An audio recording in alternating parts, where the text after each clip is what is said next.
There's no, you don't have to contrive anything. Who are you? Where are you today? What is your story? Where does that come from? The most important thing is you must put everybody on notice that you're here and you're for real. I'm not a player that's just gonna come and go. I'm not a player that's gonna make an all-star team one time, two times. I'm here to be an all-time great. No, it's funny. Like, to me, the mentality is a really simple one in the sense that the confidence comes from preparation. You know, so when the game's on the line, I'm not asking myself to do something that I haven't done thousands of times before, right? So when I prepare, I know what I'm capable of doing, I know what I'm comfortable doing, and I know what I'm not comfortable doing. You know, right? And so in those moments, if it looks like I'm ice cold or not nervous, it's because I've done it thousands of times before. So what's one more time? Michael's a great basketball player, but I'm Kobe Bryant. The most important thing, I think, for players that come after me is to understand that these things are possible. You know, like, you don't want to ever limit your imagination or limit what's possible because people may think you're crazy, right? But if us as athletes don't think that it's possible to do these things, how in the world can we inspire people? Have you ever questioned your ability? No, not from a physical standpoint. From a physical standpoint, I felt like I could always do what I wanted to do. Mentally, I've questioned it in terms of how am I going to get these guys on the same page? How am I going to lead these guys and make sure we get to that next level? That's always been the thing that I've questioned with myself is can I motivate these guys and carry them to winning the championship? When we say this cannot be accomplished, this cannot be done, then we are shortchanging ourselves. I remember what Babe Ruth said. He swings big and he misses big. Same thing with me. I have no fear whatsoever. Man, because I think the greatest fear that we face is ourselves, actually. You know, I think it's not anything that's external or anything that's superficial. I think the greatest fear you face is yourself, because, you know, we all have dreams, and it's very scary sometimes to accept the dream that you have, and it's scarier still to say, okay, I want that. It's scary because you're afraid that if you put your heart and soul into it and you fail, then how are you going to feel about yourself, right? So being fearless means putting yourself out there and going for it, no matter what. Go for it, not for anybody else, but for yourself. If there's an element of doubt as far as my game goes and being old age or something like that, I don't think that holds any value. You know, the fact that I was playing my best basketball before I got hurt. The injury is the thing, right? So we just have to see who's right.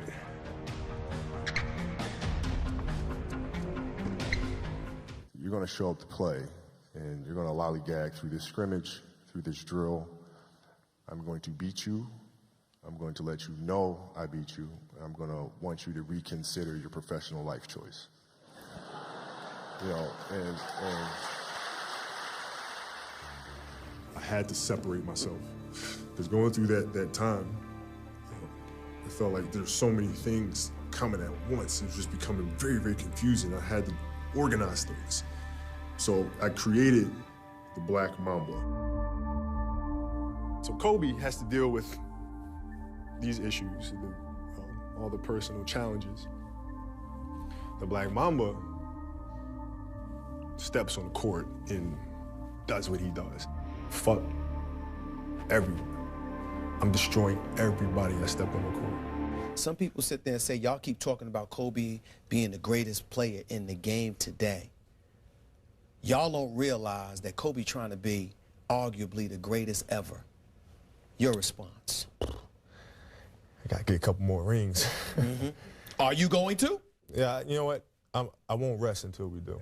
Cowbell's never blocked my jump shot. And, you know, especially in the Game 7. All that doesn't matter.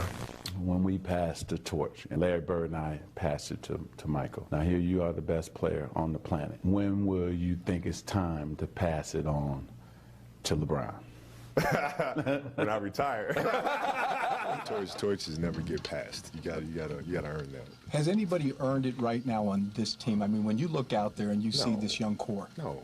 Well, not for the face of the NBA, but to lead this team, who's got that killer instinct that it needs to lead the Lakers? No. because you know that's not a. You have to ask that question, and the answer is already there. Those are things you don't have to ask. Those things just happen. It's a great feeling to know that you set a goal for yourself, and you were able to reach that goal, and to knock it down. Yeah, I mean, Durant asked me to show him something the last game. I had 14 points in like 4 minutes. I can, scoring is what I do. I just score on my sleeve. You scored 81 points, which is second only to Wilt Chamberlain's 100 points. No one has really come close to your total since. People have been in the 60s, including you. You went 28 of 46 shooting, 18 of 20 free throws. You scored 55 in the second half and 28 of your team's final 31 points. There's the scorebook above us that shows the scorebook. And the answer to the trivia question, who was the second leading scorer of that game, is? I have no idea. Smush Parker.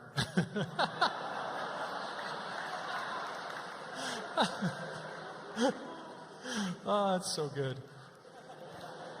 So what do you have, 4? He had 13.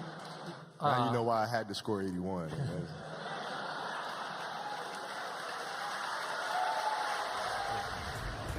Look at the big picture. Look at the big picture.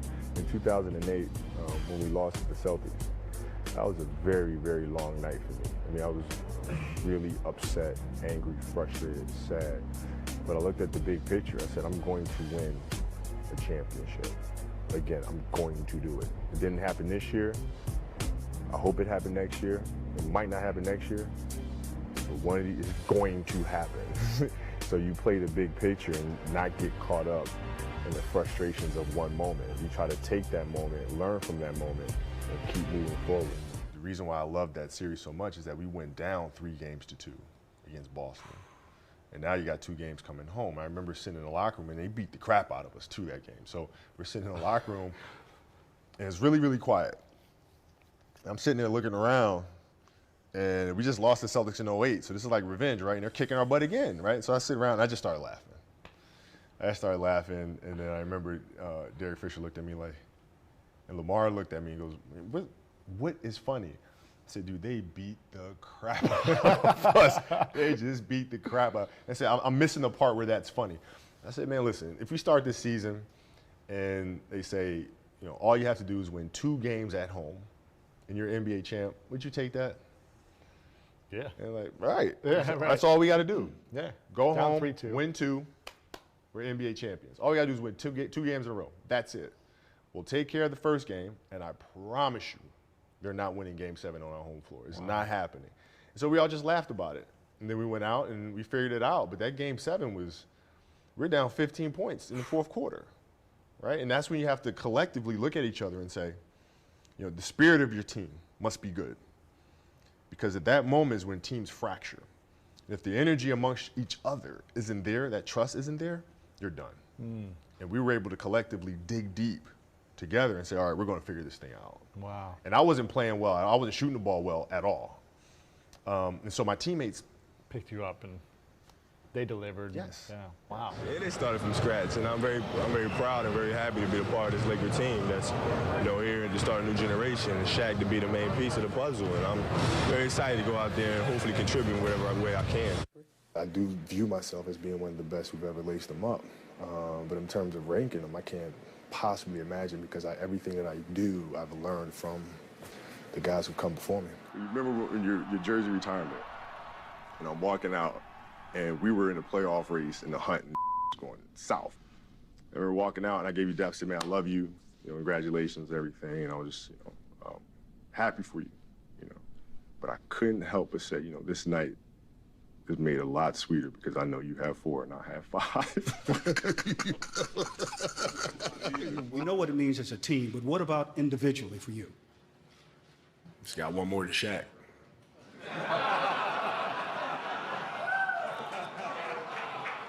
So you can take that to the bank. I don't know this guy. I might have said one word to this guy. I don't know this kid. And I think he overreacts to stuff. I mean, I don't know him. I don't think about him. When we go out there, we play. When we play during the season, we play each other.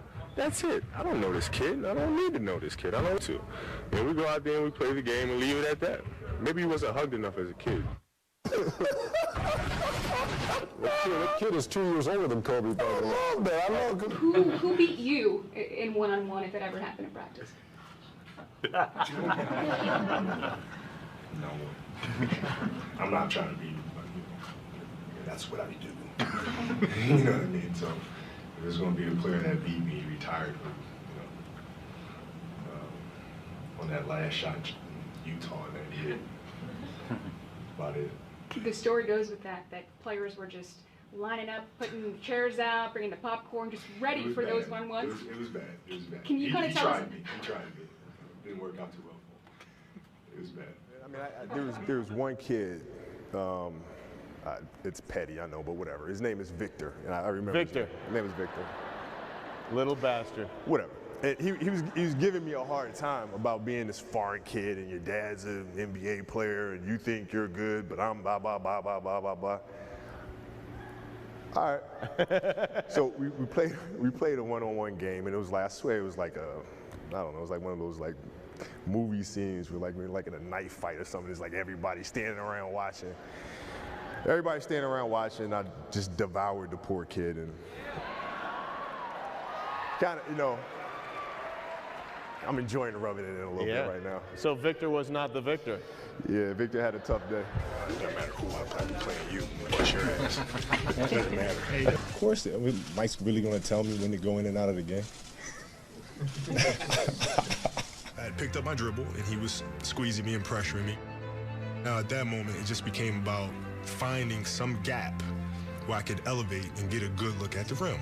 And if I get a good look at the rim, then it's just a matter of me knocking the shot down because I know he's not going to jump to contest it.